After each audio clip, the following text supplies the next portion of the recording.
Hello students, welcome to our channel Jharkhand परीक्षा। Students, आज की इस वीडियो लेक्चर में हम लोग पास्ट 3 डेज़ के करंट अफेयर्स को स्टडी करने वाले हैं।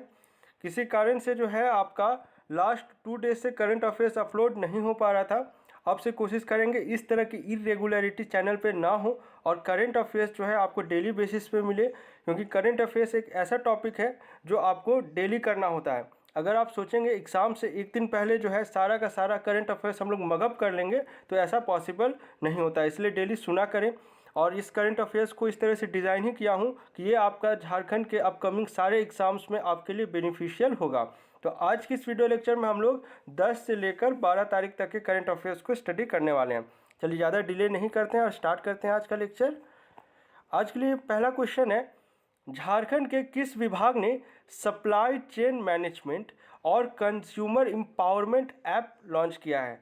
अब ना इस तरह का अगर ऐप से रिलेटेड अगर कोई क्वेश्चन आता है तो 2 ऐप आपको पता होना चाहिए। एक जो है ना कि कोरोना काल में जिस समय आपका 2019 से लेकर आपका 2020 और 21 वाला सत्र जो हुआ है आपका, इस समय जो है कौन कौन सा इंपॉर्टेंट ऐप है जो झारखंड गवर्नमेंट के द्वारा लॉन्च किया गया है और जो अभी प्रेजेंट में भी जिसका संचालन किया जा रहा है। जो लॉन्च हुआ जो बंद हो गया वो कम इंपॉर्टेंस है, जो प्रेजेंट में भी चल रहा है वो आपका ज़्यादा इंपॉर्टेंस है। ठीक है, एक ये हो गया। और इस तरह का जो करंट में जो ऐप आ रहा है ना, उससे क्वेश्चन फ्रेमिंग की उम्मीद की जा सकती है। ठीक है, अब इसमें समझिए, नाम से अगर आपको पूछ लिया जाए, इसमें क्या पूछ रहा है आपको कि कौन सा विभाग है आपका, तो नाम से आप गेस करने का कोशिश कीजिए। अगर सप्लाई चेन मैनेजमेंट यानी कि इंपोर्ट एक्सपोर्ट का बात हो रहा होगा, ठीक है, तो इस प्रकार से गेस करिए। अगर इंपोर्ट एक्सपोर्ट टाइप से कुछ हो रहा होगा यानी खाद्यान्न से कुछ रिलेटेड हो रहा होगा, तो यहाँ पर आप गेस करिए कि कौन सा विभाग हो सकता है। निबंधन विभाग हो सकता है क्या? नहीं हो सकता।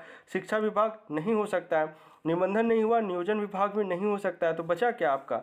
ऑप्शन नंबर सी, खाद्य एवं आपूर्ति विभाग। ये विभाग किनके पास है? अभी रामेश्वर उरांव जी के पास है। और उनका जो है चुनावी क्षेत्र कौन सा है? वो है आपका लोहरदगा। ठीक है, चलिए इतनी इन्फॉर्मेशन काफ़ी है। अब समझ लेते हैं कि ये दो ऐप जो है ना, इसका मेन काम क्या है। फिर आपको जब पीडीएफ मिलेगा आज रात को तो आप इसे आराम से पढ़ लीजिएगा। थोड़ा सा मैं बेसिक आपको समझा देता हूँ। ठीक है, झारखंड सरकार के खाद्य एवं आपूर्ति विभाग ने राशन वितरण व्यवस्था, जो हम लोग पीडीएस सिस्टम जो कहते हैं ना, राशन डिस्ट्रीब्यूट करने का जो सिस्टम है आपका, उसमें पारदर्शिता यानी कि ट्रांसपेरेंसी लाने के लिए और उपभोक्ताओं को सुविधाएं मुहैया कराए जाने के उद्देश्य से 2 ऐप, मतलब बहुत सारे ऐप लॉन्च किए हैं, जिसमें मेनली आपका 2 ऐप हैं। अब इन 2 ऐप के बारे में थोड़ा सा बता देता हूँ। पहला है आपका सप्लाई चेन मैनेजमेंट ऐप। इसको ऐसे समझिए, आपका जो है ना नेशनल लेवल में जो प्रोक्योरमेंट होता है धान का या फिर और भी फसल का, वो किया जाता है आपका एफसीआई के द्वारा, यानी फूड कॉरपोरेशन ऑफ इंडिया के द्वारा। लेकिन झारखंड में भी इस प्रकार का एक प्रोक्योरमेंट होता है ना, जो आपका किया जाता है जेएसएफसी के द्वारा। यहाँ पे अगर लिखेंगे तो जेएसएफसी, इसका फुल फॉर्म क्या हो गया?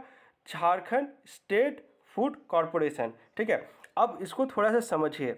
झारखंड में टोटल कितना जिला है आपका?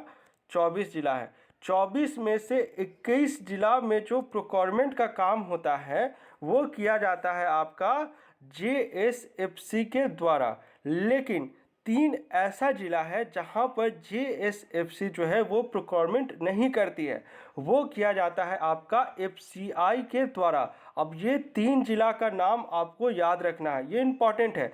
ये 3 जिला कौन कौन सा है?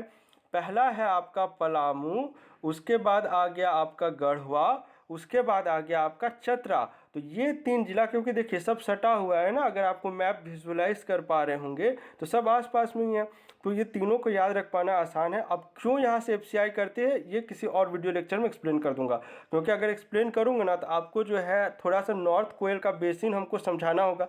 इसमें बहुत सारा फैक्टर्स इंक्लूडेड हो जाता है ना, जैसे ड्राउट जो सूखा पड़ता है, अब वहाँ पर सबसे ज़्यादा प्रोडक्शन भी होता है ना, आप पढ़े होंगे नॉर्थ कोयल बेसिन में सबसे ज़्यादा आपका धान का पैदावार होता है, तिलहन होता है। ये सब बहुत सारे फैक्टर, टोटल 6 से 7 फैक्टर से वीडियो लंबा हो जाएगा। किसी और वीडियो लेक्चर में वो मैं बता दूंगा आपको। अभी के लिए इतना समझिए कि 3 जिला से प्रोक्योरमेंट एफसीआई करती है, बाकी जिलों से प्रोक्योरमेंट जेएफएफसी करती है, जेएसएफसी। तो अब इसमें जो है आपका सॉरी, यहाँ पे ना थोड़ा सा प्रॉब्लम आ गया था। कोई नहीं, हम लोग स्टार्ट करते हैं लेक्चर को फिर से। तो इसमें मैं बता रहा था आपको, तो देखिए 2 तरह का प्रोक्योरमेंट होता है, ये तो आप समझ गए होंगे। तो अब इसमें जो है, इसमें एक धान को अधिग्रहण करना हो गया, दूसरा इसमें काम हो जाएगा आपका धान को डिस्ट्रीब्यूट करना। तो इसके लिए कहीं तो स्टोर करना पड़ेगा, तो इंटरमीडिएट का काम कहाँ होता है? गोडाउन में। तो गोडाउन का भी एक प्रबंधक होगा, मैनेजर होगा। तो जो डिस्ट्रीब्यूटर है, सप्लायर है और जो गोडाउन का मैनेजर है, इन तीनों के बीच में जो समन्वय होगा, प्रॉपरली स्टैब्लिश होगा, वो काम करेगा आप ऑनलाइन आपका सप्लाई चेन मैनेजमेंट ऐप। ठीक है, समझ गए होंगे इस ऐप का काम क्या है। यही चीज़ यहाँ पर मैंने अच्छे से लिखा हुआ है, जो कि आपका पेपर में आया था। अब जो है यहाँ पर चीज़ को अच्छे से समझा दिया हूँ। अब आ जाइए कंज्यूमर एम्पावरमेंट ऐप। जैसा कि आपको नाम सजेस्ट कर रहा होगा, इस ऐप का क्या काम हो सकता है? एक कंज्यूमर और एक प्रोड्यूसर के बीच में एक प्रॉपर इंटरफेस सेटअप करना, यानी कि कंज्यूमर के जो राइट है, उपभोक्ता के जो अधिकार हैं, उनसे उनको अवगत कराया जाए। एक प्रॉपरली चैनल के थ्रू जो है, जो भी डिमांड है, जो भी सप्लाई है, उनको प्रॉपरली कोरिलेट किया जा सके। ठीक है, तो ये इस ऐप का काम होगा। उसी चीज़ को यहाँ पर जो मैंने जो आपको समझाया ना, वो एक सिंपल लेमन लैंग्वेज में समझाया है, और इसको यहाँ पर जो है आपका बुकिश लैंग्वेज में लिखा गया। आज रात को जब आपको पीडीएफ में अपलोड कर दूंगा 8 बजे, आप इसे आराम से पढ़ लेंगे। चलिए नेक्स्ट क्वेश्चन को और मूव ऑन करते हैं। शिक्षा एवं साक्षरता विभाग की ओर से 12 और 13 अप्रैल को आयोजित होने वाले राष्ट्रीय सम्मेलन या कॉन्क्लेव कह लीजिए, इसमें झारखंड शिक्षा परियोजना परिषद किस कंपनी के साथ एमओयू पर साइन करेगी? इस क्वेश्चन का करेक्ट आंसर हो जाएगा आपका option number C, care India के साथ। अब इस क्वेश्चन को क्यों शामिल किया हूँ, आप इसे समझिए।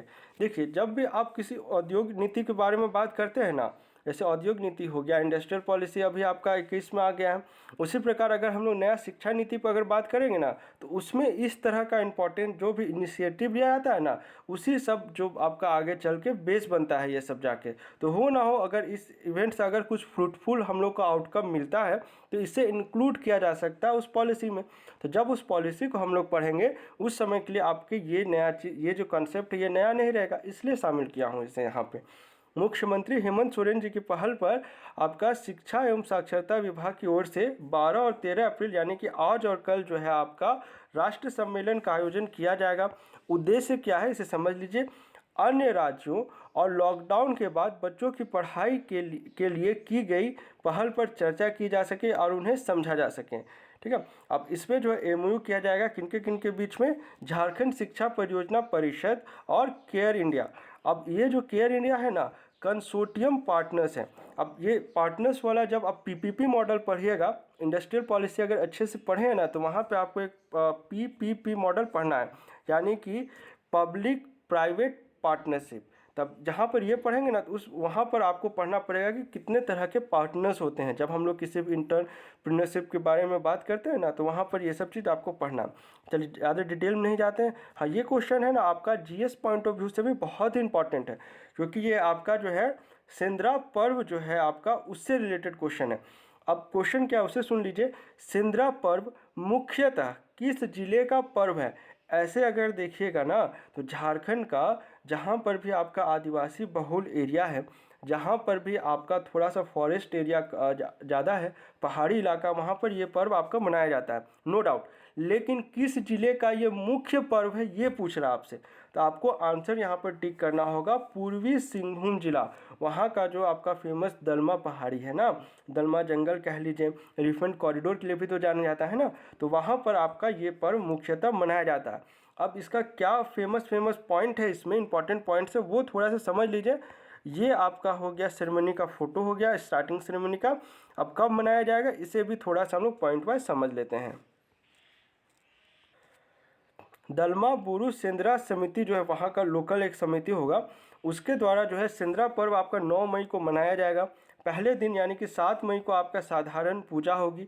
8 मई को आपका विशेष पूजा होगा, जिसमें छोटे जानवरों की बलि दी जाएगी। एक प्रसाद भी बनाया जाएगा, जैसे कि सरहुल जब पढ़ा रहे थे आपको तब समझाए थे ना, जब वहाँ पर एक प्रसाद बनाया जाता है, ठीक है। तो वहीं पर यहाँ पर भी एक तरह से प्रसाद बनाया जाएगा आपका, जिसको सभी ग्रहण करेंगे। उसके बाद जो है 7-8 मई यानी कि 9 मई को जो है आपका सुबह 4 बजे से सभी लोग जो है शिकार पर चढ़ना, शिकार के लिए जो है दलमा पहाड़ पर चढ़ना शुरू कर देंगे। तो इसमें यह मुख्यतः अगर पूछ ले तो कितने दिन का पर्व है आपका सिंद्रा पर्व? 3 दिन का पर्व है। ठीक है, यहाँ पर मैंने डिटेल में लिखा हुआ हूँ। और इसमें एक चीज़ और समझ लीजिए कि ये सिर्फ क्या झारखंड का है, ऐसा नहीं है। इसमें निमंत्रण जो दिया गया है वो समझिए आप, झारखंड का तो है ही आपका, बिहार, बंगाल, उड़ीसा, असम, यानी कि झारखंड में भले ऑर्गेनाइज हो रहा है लेकिन निमंत्रण कितने राज्य को गया है? 1, 2, 3, 4, जहाँ पर भी आदिवासी बहुलता है उन सभी राज्यों को निमंत्रण गया हुआ है। चलिए नेक्स्ट क्वेश्चन की ओर बढ़ते हैं। अभी हाल ही में झारखंड के किस विधायक की विधायिका समाप्त कर दी गई है? इसमें आप 2 चीज़ कमेंट करें।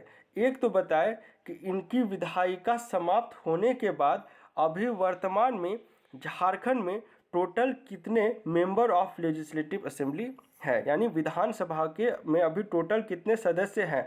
मैं सीट नहीं पूछ रहा हूँ, मैं पूछ रहा हूँ टोटल कितने सदस्य हैं। तो अभी हाल ही में जिनकी विधायिका समाप्त की गई है वो है आपका option number D, Bandhu Tirkey, और इनका चुनावी क्षेत्र था मांडर। अब क्यों समाप्त की गई आपको पता ही होगा, आय से ज़्यादा इनकम पर लेके इन पे जो है सीबीआई कोर्ट का जो डिसीजन आया है, जिन पे जो है इन्हें 3 साल की जेल की सज़ा सुनाई गई है, इसलिए जो है इनकी विधायिका ख़त्म कर दी गई है। अब ये जो है ये चीज़ इंपॉर्टेंट है, इसे याद रखिएगा कि इनके बंधु तिर्की जो है ना, ये पहले विधायक नहीं है, ये 6ठे नंबर के विधायक हैं जिनकी विधायिका समाप्त कर दी गई है। ये झारखंड के परिप्रेक्ष्य में बात की जा रही है। ठीक है, चलिए इतना इन्फॉर्मेशन काफ़ी होगा इस क्वेश्चन के लिए। 5वां क्वेश्चन है, झारखंड से किन्हें प्रतिष्ठित संगीत नाटक अकादमी अवार्ड से सम्मानित किया गया है? तो इस क्वेश्चन का करेक्ट आंसर हो जाएगा option number C, option number D, Tapan Patnaik. अब यहाँ पर जो है ना मंगला प्रसाद मोहंती और ऑप्शन नंबर बी श्यामा चरणपति, इन दोनों को जो है छऊ नृत्य में महत्वपूर्ण योगदान के लिए आपका पद्मश्री से नवाजा गया है। इनका डेट आपको इसलिए भी याद रखना है ना, पद्मश्री जब से इन्हें जब नवाजा गया है, क्योंकि इनका हाल में ही आपका एक का 2020 में और आपका एक का 2021 में जो है निधन हो गया है। तो आपको इस पॉइंट ऑफ व्यू से भी अगर आप सोचिएगा तो ये 2 नाम इम्पॉर्टेंट हो जाता है। और इनको भी पद्मश्री मिला है लेकिन इनका नाम ऐसा अभी करंट न्यूज़ में नहीं है। अब ये जो है इन्हें जो है आपका संगीत नाटक अकादमी अवार्ड से सम्मानित किया गया है। ये सेरेमनी की फ़ोटो हो गई और ये हम लोगों के आपके एक सेकेंड वाइस प्रेसिडेंट या उपराष्ट्रपति कह लीजिए, वो है हमारे एम वेंकैया नायडू, उनके द्वारा जो है इन्हें सम्मानित किया गया है। अब थोड़ा सा हम लोग पॉइंट वाइज इसे समझ लेते हैं। झारखंड के सरायकेला खरसावां जिले के छऊ गुरु सह राजकीय छऊ कला केंद्र, अगर इसका निदेशक भी पूछेगा ना कोई आपको, तब भी आपको तपन पटनायक ही टिक करना है, को देश के प्रतिष्ठित संगीत नाटक अकादमी अवार्ड से सम्मानित किया गया है। नई दिल्ली के विज्ञान भवन में उन्हें उपराष्ट्रपति एम वेंकैया नायडू के द्वारा सम्मानित किया गया। अब नेक्स्ट है आपका, इन्हें क्यों जो सम्मानित किया गया होगा ये तो आपको ऑब्वियसली पता ही होगा। इनका जो कंट्रीब्यूशन है छऊ नृत्य कला में बहुत ही जो है विस्मरणीय कह लीजिए, ये इसके लिए जो है ना ये सम्मान से सम्मानित किया गया है। इन्होंने जो है आपका राष्ट्रीय यानी कि नेशनल और इंटरनेशनल लेवल में भी जो है जो छऊ नृत्य को पहुंचाया है, यानी नेशनल फेम कह लीजिए या इंटरनेशनल फेम ख्याति कह लीजिए, वो इनकी बहुत बड़ा कंट्रीब्यूशन है इसमें। तो अब इन्होंने जो है कई नए जो है छऊ नृत्यों की रचना भी की है। अब क्या है ये अकादमी पुरस्कार, ये आप सभी को पता होगा, फिर भी एक लिख दिया हूँ क्योंकि एक प्रॉपर नोट्स के रूप में PDF आपको मिल जाए। अब थोड़ा सा प्रीवियस कुछ क्वेश्चन पर डिस्कशन कर लेते हैं कि पुस्तक बिरसा मुंडा जनजातीय नायक के लेखक का क्या नाम है। आप सभी ने करेक्ट आंसर किया है, कॉन्ग्रेचुलेशन आलोक चक्रवाल। चलिए आज का भी आपको करेक्ट आंसर करना है। आज के लिए आपका क्वेश्चन है, अष्टम उराव का संबंध किस खेल से है? आपके ऑप्शंस हैं क्रिकेट, हॉकी, फुटबॉल या option number D kho kho. चलिए आंसर कमेंट करें। मिलते हैं झारखंड के अगले वीडियो लेक्चर में। Thanks for watching this video.